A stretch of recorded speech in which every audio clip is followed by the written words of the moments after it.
नमस्कार, स्वागत है आपका बिहार समाचार में। बिहार में आज भी भयानक बारिश होगी। बिहार में बारिश एक बार फिर से तबाही मचाएगी। तो वहीं तेजस्वी यादव के साथ बीजेपी और जीतन राम मांझी ने नीतीश मोदी सरकार के खिलाफ मोर्चा खोल दिया। तो वहीं तेजस्वी यादव ने ऐलान कर दिया है कि बिहार उपचुनाव में दोनों सीटों पर जीत हासिल करने के साथ ही तेजस्वी यादव यानी मैं बिहार का मुख्यमंत्री बनूंगा। तो आज की बड़ी खबरों पर बात करने से पहले आपसे अनुरोध है, कृपया वीडियो को एक प्यारा सा लाइक अवश्य कर दीजिएगा। आपका लाइक करना ही हमारी मेहनत का फल होता है।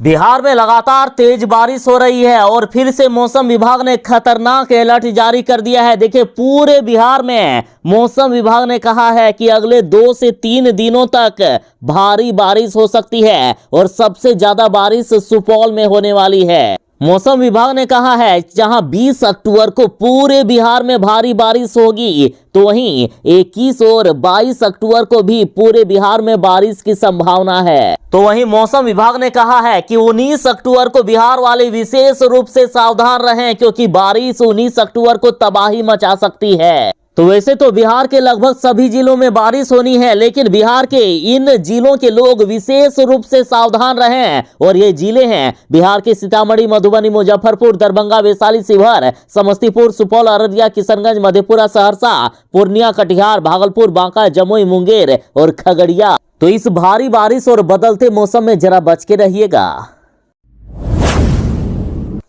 अभी एक बड़ी खबर आ रही है कि राज्य निर्वाचन आयोग ने 6ठे चरण के शिक्षक नियोजन पर रोक लगा दी है। पंचायत चुनाव को देखते हुए ये रोक लगाई गई है और इस बात की पुष्टि शिक्षा विभाग ने भी कर दी है। और अब कहा जा रहा है कि पंचायत चुनाव के बाद ही प्राथमिक, माध्यमिक और उच्च माध्यमिक शिक्षकों का नियोजन होगा। और इससे बिहार के शिक्षकों में, शिक्षक अभ्यर्थियों में काफी ज्यादा आक्रोश है। सरकार के खिलाफ जमकर नारेबाजी कर रहे हैं शिक्षक अभ्यर्थी। पूरे बिहार में एक बार फिर से भयानक बारिश हो रही है और किसानों पर भारी पड़ रही है ये बारिश।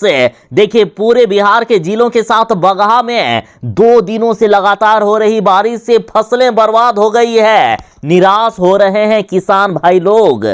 बिहार के कई जिले परेशान हैं। तो इधर बेतिया में 2 दिनों से हो रही रुक रुक कर बारिश से शहर के कई इलाकों में जलजमाव हो गया है। फिर से बिहार के कई जिले डूबने लगे हैं। देखिए, इस भारी बारिश के साथ हवा का झोंका भी है, जिसके कारण तैयार हो चुके धान खेतों के अंदर दबने लगे हैं। तो वहीं कुछ किसानों ने धान काटकर खलिहान में रख दिए हैं और वहां भी सारे धान खराब हो सकते हैं। किसानों की पूरी मेहनत बर्बाद हो सकती है। तो वहीं नमी की वजह से धान का दाना भी काला हो रहा है और लगातार बारिश ने गन्ना की फसल को भी बर्बाद कर दिया है। और जिस प्रकार से पिछली बारिश में शहर के सड़कों पर और गांवों में नावें चलने लगी थी, कहीं इस बार भी वैसी स्थिति ना हो जाए, जिससे बिहार वाले डर रहे हैं। कश्मीर में बिहार वासियों की हत्या कर दी गई है। तो इस पर तेजस्वी यादव ने कहा है कि लोगों को रोजगार देने में मुख्यमंत्री जी फेल हैं, बाहर काम करने पर मिलती है गोली। देखिए, कश्मीर में बिहारियों की हत्या को लेकर नेता प्रतिपक्ष तेजस्वी यादव ने एक बार फिर से मुख्यमंत्री नीतीश कुमार जी को आड़े हाथ लिया है। उन्होंने कहा है कि बिहार के लोगों को प्रदेश में रोजगार मुहैया कराने में नीतीश सरकार पूरी तरह से फेल हो गई है। तेजस्वी यादव ने नीतीश कुमार जी से कहा है कि इन सभी बिहार वासियों की नृशंस हत्या के दोषी आप और आपकी निकम्मी सरकार है। अगर आपकी सरकार ने पिछले 16 सालों से किए गए सुशासन के दावे के अनुरूप सचमुच रोजगार सृजन पर गंभीरता से कुछ भी किया होता, तो इनकी भांति करोड़ों बिहार वासियों को हर वर्ष पलायन के लिए विवश नहीं होना पड़ता। तेजस्वी यादव ने नीतीश सरकार से कहा है कि राक्षसी हत्याओं के लिए परिस्थिति को उत्पन्न करने और श्रमिकों को रोजी रोटी के लिए घर से दूर बसने के लिए आपकी सरकार को पीड़ित परिवारों से न सिर्फ हाथ जोड़कर माफी मांगना चाहिए, बल्कि सभी परिवारों के एक सदस्य के लिए सरकारी नौकरी और 1 करोड़ मुआवजे की घोषणा कर अपने पापों को धोने का प्रयास करना चाहिए। जम्मू और कश्मीर में बिहार वालों की लगातार हत्या की जा रही है, तो इस पर जीतनराम मांझी ने पीएम मोदी को चुनौती देते हुए कहा कि कश्मीर में हालात नहीं बदल रहे हैं तो कहिए हमसे, हम 15 दिन में सुधार देंगे। जीतनराम मांझी ने कश्मीर में बिहार वासियों की लगातार हत्या को लेकर पीएम नरेंद्र मोदी और गृह मंत्री अमित शाह को खुली चुनौती दे दी है। उन्होंने कहा है कि अगर आपसे हालात नहीं सुधर रहे हैं तो हमसे कहिए, हम बिहार वासी 15 दिन में हालात सुधार देंगे। जीतनराम मांझी ने ट्वीट करते हुए कहा है कि कश्मीर में लगातार हमारे निहत्थे बिहार भाइयों की लगातार हत्या की जा रही है, जिससे मन व्यथित है। अगर हालात में बदलाव नहीं हो पा रहा है तो प्रधानमंत्री नरेंद्र मोदी जी और अमित शाह जी से आग्रह है कि कश्मीर को सुधारने की जिम्मेदारी हम बिहार वासियों पर छोड़ दीजिए। 15 दिन में यदि हालात नहीं सुधार दिया तो कहिएगा। कहीं ना कहीं जीतनराम मांझी का इस ओर कहना है कि हम आतंकवादियों को पटक पटक कर मारेंगे, एक को भी नहीं छोड़ेंगे। बिहार में अब ठंड आने वाला है। बिहार में अब ठंड की बारी है। मौसम विभाग ने कह दिया है कि बारिश के बाद पछुआ बदलेगा मौसम का मिजाज। इस बार बिहार में काफी ज्यादा ठंड आ सकती है। साथ ही मौसम विभाग ने कहा है कि बिहार में अगले 3 दिनों तक लगातार बारिश हो सकती है। देखिए, मौसम विभाग ने कहा है कि पूरे बिहार में 17 से लेकर 21 अक्टूबर तक बारिश के आसार जताए हैं, यानी 21 अक्टूबर तक बिहार में भारी बारिश हो सकती है। तो वहीं 2-3 दिनों के बाद बिहार में पछुआ की दस्तक दिखाई दे सकती है, जिसके बाद सुबह का पारा गिरने लगेगा और बिहार में ठंड भी आ जाएगी। लालू यादव के बाद तेजस्वी यादव ने एक बार फिर से दावा किया था कि चुनाव तो हम ही जीते थे, तेजस्वी यादव मुख्यमंत्री बन गए थे, लेकिन नीतीश सरकार ने बेईमानी कर ली और राजद को 12,000 सीटों से हरा दिया। तेजस्वी यादव का दावा है कि महज 12,000 वोट और मिलते तो बिहार में राजद की सरकार होती। देखिए, तेजस्वी यादव चुनाव प्रचार करने तारापुर गए हैं और इधर तेजस्वी यादव ने कहा है कि वर्तमान सरकार ने जबरदस्ती हमारे प्रत्याशियों को हर जगह हराकर बिहार में सरकार बनाई है। तेजस्वी ने कहा, यदि पूरे बिहार में मात्र 12,000 वोट ज्यादा मिलते तो आज तेजस्वी की सरकार होती। अगर दोनों सीट राजद जीतती है तो अब भी तेजस्वी यादव का सरकार बनना तय है। साथ ही तेजस्वी यादव ने कहा कि इस सरकार के कार्यकाल में घोटाला युद्ध स्तर पर हुआ है। 33 करोड़ का सृजन घोटाला हुआ है। जिला एवं प्रखंड में भ्रष्टाचार चरम सीमा पर है। तेजस्वी बोले कि शिक्षा एवं स्वास्थ्य व्यवस्था चौपट है। किसानों को अपनी उपज का समर्थन मूल्य भी नहीं मिल पा रहा है। अपराध का ग्राफ बढ़ा हुआ है। बिना घूस लिए कोई भी काम नहीं हो रहा है। नौजवानों को रोजगार नहीं मिल रहा है। देश निजीकरण की ओर जा रहा है। राष्ट्रीय संपत्ति को बेचा जा रहा है। प्रदूषण को देखते हुए बिहार के पटना में डीजल ऑटो बंद हो रहा था, लेकिन नीतीश सरकार ने पटना के 10,000 ऑटो वालों के लिए बड़ी खुशखबरी दी है। अगले साल 31 मार्च 2022 तक आप चला सकते हैं डीजल वाली गाड़ी। देखिए, शहरी क्षेत्र में वायु प्रदूषण में सुधार के लिए सरकार ने पेट्रोल और डीजल की जगह सीएनजी वाली गाड़ियों के परिचालन का जो नियम बनाए थे उसमें थोड़ा समय के लिए ढिलाई दे दी गई है।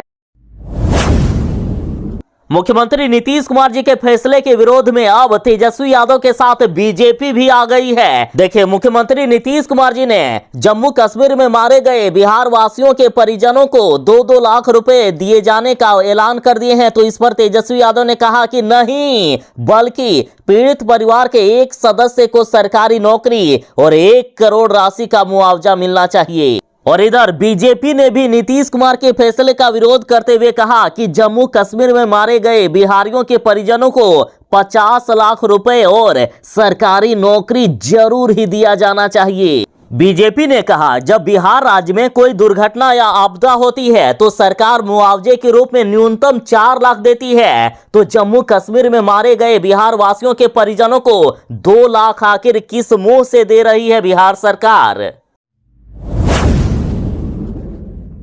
चिराग पासवान ने आखिर कह ही दिया है कि मेरी ही वजह से जदयू बनी है तीसरे नंबर की पार्टी, मेरी ही वजह से नीतीश कुमार की पार्टी का इतना खराब हाल हुआ है। और चिराग ने कहा कि बदले की भावना में मुख्यमंत्री नीतीश कुमार ने हमारे परिवार को तोड़ दिया। देखिए, कुशेश्वर स्थान में चुनाव प्रचार के लिए आए चिराग पासवान ने मुख्यमंत्री नीतीश कुमार पर जात पात की राजनीति करने का आरोप लगाया। साथ ही कहा कि मुख्यमंत्री ने मुझसे बदला लेने के लिए मेरे परिवार को तोड़ने की साजिश रची, क्योंकि मेरी ही वजह से विधानसभा चुनाव में जदयू तीसरे नंबर की पार्टी बन गई। साथ ही चिराग पासवान ने कहा कि मुख्यमंत्री नीतीश कुमार जी को क्षेत्र के विकास से कोई मतलब नहीं है। अगर होता तो कुशेश्वर स्थान इतना पिछड़ा नहीं रहता, जबकि पिछले कई चुनावों से जदयू का ही विधायक चुनाव जीतता है। एक बार फिर से प्लेटफॉर्म टिकट की दर 50 रुपए से घटाकर 10 रुपए कर दी गई है। देखिए, कोरोना काल में रेलवे ने यात्रियों को बेवजह प्लेटफॉर्म पर आने से रोकने के लिए प्लेटफॉर्म टिकट की कीमत बढ़ाकर 50 रुपए कर दी थी, लेकिन अब दर में फिर से कटौती कर दी गई है और 10 रुपए ही अब आपको प्लेटफॉर्म टिकट के लिए भुगतान करना होगा। और रेलवे ने ये नई दर शनिवार रात से ही लागू कर दी है। देखिए, जो लोग बीएड का स्पेशल कोर्स किए हैं उनके लिए खुशखबरी है। बीएड स्पेशल वाले भी अब बन सकते हैं 5वीं तक के शिक्षक। देखिए, एनसीटीई के अनुसार पहले बीएड स्पेशल एजुकेशन डिग्रीधारियों को सिर्फ 6ठी से 8वीं कक्षा के शिक्षक बनने का अधिकार था, लेकिन अब ये लोग कक्षा 1 से लेकर 5वीं तक के भी शिक्षक बन सकेंगे। एनसीटीई ने इसकी मान्यता दे दी है, लेकिन एनसीटीई ने ये शर्त रखी है कि नियुक्ति के 6 महीने के अंदर ऐसे शिक्षकों को एनसीटीई द्वारा मान्यता प्राप्त 6 महीने का ब्रिज कोर्स करना होगा। बीजेपी को अभी से ही हार का डर सताने लगा है और देखिए, इस पर कहा गया कि कांग्रेस, आरजेडी और तेज प्रताप के बीच मैच फिक्स है। जदयू और बीजेपी का वोट काटने के लिए ये लोग अलग अलग लड़ रहे हैं चुनाव। यूं तेजस्वी यादव, तेज प्रताप यादव और कांग्रेस का अलग हो जाना बीजेपी को पच नहीं रहा है। बीजेपी को एक बड़ी साजिश लग रही है अपने प्रति। सबसे पहले आप ये जान लीजिए कि जदयू यदि दोनों सीटों पर चुनाव हार गई तो ऐसी स्थिति में एनडीए सरकार मुश्किल में पड़ सकती है। और इन सब के बीच तेज प्रताप यादव ने कांग्रेस को समर्थन देने की बात कहकर सबको उलझा दिया है। और इन सब पर बीजेपी ने कहा है कि कांग्रेस और राजद के बीच मैच पूरी तरह से फिक्स है और ये लोग जनता को बेवकूफ बनाना चाहते हैं। जम्मू कश्मीर में लगातार बिहार वालों को मारा जा रहा है, तो इस पर बिहार के मुख्यमंत्री नीतीश कुमार जी ने कहा है कि जम्मू कश्मीर में हो रही है टारगेट किलिंग, बिहार वासियों को चुनकर मारा जा रहा है और इस तरह से बिहार वासियों को चिन्हित करके निशाना बनाना दुखद है। मुख्यमंत्री जी बोले कि कश्मीर में बाहर से आए काम करने वाले लोगों को टारगेट किया जा रहा है और ऐसा प्रतीत मुझे हो रहा है। साथ ही मुख्यमंत्री जी बोले कि मुझे उम्मीद है कि ऐसे लोगों की पूरी सुरक्षा सरकार करेगी। मुख्यमंत्री नीतीश कुमार जी बोले कि हमने वहां के उप राज्यपाल से बात भी कर ली है, उम्मीद है कि वहां उचित कार्रवाई की जाएगी और बिहार के लोगों को सुरक्षा दी जाएगी।